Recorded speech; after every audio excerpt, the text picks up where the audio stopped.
Organic is the way we grow things without pesticides, synthetic fertilizers, sewage sludge, GMO, or ionizing radiation. Animals that produce meat, as in poultry, eggs, dairy products, do not take antibiotics or growth hormones. The organic standards describe the specific requirements that must be certified by the USDA certified agents before they can be labeled USDA organic.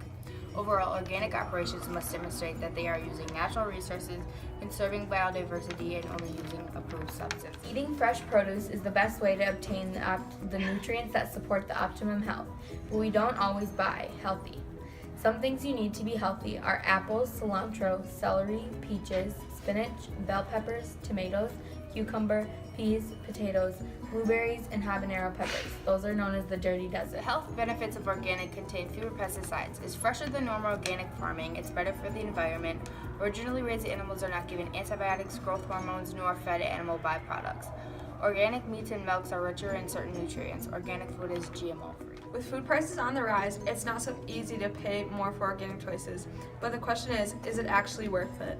Organic food is definitely worth the money without pesticides, no GMOs.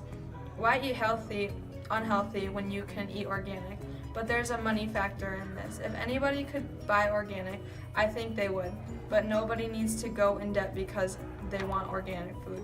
Don't put a price on your health when and if you can try to buy organic food.